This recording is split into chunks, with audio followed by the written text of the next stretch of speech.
Vigets, hey, what's up, guys? What is going on? Welcome back. Hope y'all are doing well. Sevilla versus Barcelona. Where did this come from? I thought all leagues and competitions were already done for, and we had this puppy that comes out of nowhere. So, yeah, decided to brief it. I guess there's one more match for La Liga.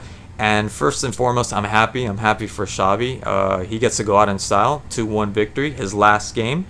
I'm just happy because I feel like a lot of the criticisms that he's received were unwarranted. Some of it was warranted, absolutely. But just this whole, for instance, take the inexperience that he supposedly has inexperience because he just went to Qatar. That's an experience right there. Just as much as Arteta's inexperience also, you can say he just inherited a really good team. Zidane, the same thing, inherited a really good team and also gelled well.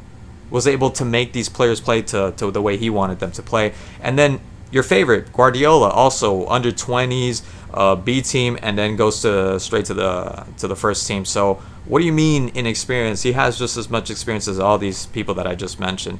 So a lot of stuff that just wasn't right. You know, he did his best. If you look at this Barcelona, the last 10 years of Barcelona, he's inherited not such a great Barcelona side, and I think he did fairly well. In my opinion, he should have stayed. I don't know about Hansi Flick coming in with his ideology. I know the guy's done really good at Bayern Munich, not such a good stint with the national team. And I think he's a good coach, but I don't know if he's going to fit. If they're going to let him work, yeah, it could happen because he's got Ter Stegen, Gundogan, Lewandowski, players that he knows. But I don't think it's going to clash with that retention football, tiki-taka football. I don't think it's gonna gel well. I think it's just going to be more of the same. But we'll see. We'll just wait and see what happens. Now, for this game, Sevilla had just as much a chance, I should say, to be able to tie this game and eventually win it. And Barcelona just that. One of their many problems, because they have plenty of problems, is not sealing the game when they could have. They could have ended this game in the first half or early on in the second half. They had a lot of attempts, just as much, again, as Sevilla, but Barcelona, the brand, the name that they are, I know they wanna win games the way Manchester City are winning games over at the EPL, or the way Madrid sometimes they win games, right? 4-0 or something like that. And I just think that's just somewhat ridiculous, to be honest, because this side is a special side. They have really good players. Just getting them to play the way the coach wants them to play, the manager, is very, very difficult. And then there's the back line. Man, that needs a lot of work. Hopefully Hansi Flick coming over, he could do something about that.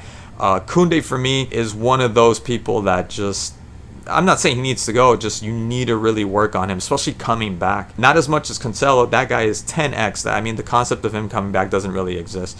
But Koundé sometimes, man, like, he's great, driving forward and so powerful, but then it takes a lot of effort for him to come back. And some of the mistakes, he had like one error where he passed it to, two actually, but one where he passed it right to the Sevilla player. And then after that, he got a foul afterwards, but he kind of tripped on the ball, and that just shows you that he's not really that confident. Or at that moment, he wasn't that confident. So some work to be done there. And then Cancelo, man. Cancelo, you had so many chances with Juventus, Manchester City, Bayern Munich. As soon as I saw him in Bayern Munich, that's when I said, like, it's not going to get better. It's just not going to get better. Was hoping you would learn from Manchester City and go on to Bayern Munich and do better, but it's just not going to get better. And it hasn't gotten better. Like a lot of Champions League against PSG, that was his fault. A lot of those plays were his fault. I mean, deliberate. It almost seemed like it was deliberate. Like, why would you do stuff like that? And in this game, he tried to do the same thing, center back, and ends up trying to dribble his way out of the what's called the back line. It's like, why? But then again, had it not been for that, I would even go as far to say that he was one of the key players in this game. Yes, one of the key players. He had a good number of shots, really good driving forward, dribbling wise. He got through two people at one point. The goal was him for me. I mean, beautiful flick, beautiful exchange with Lamine Yamal to Pedri with the flick, and Cancelo with the fake out, and then the eye to see Firmin, because to me that was going to Firmin, and the beautiful cross, the beautiful, that in swinger, so he was responsible for me. He made that goal happen.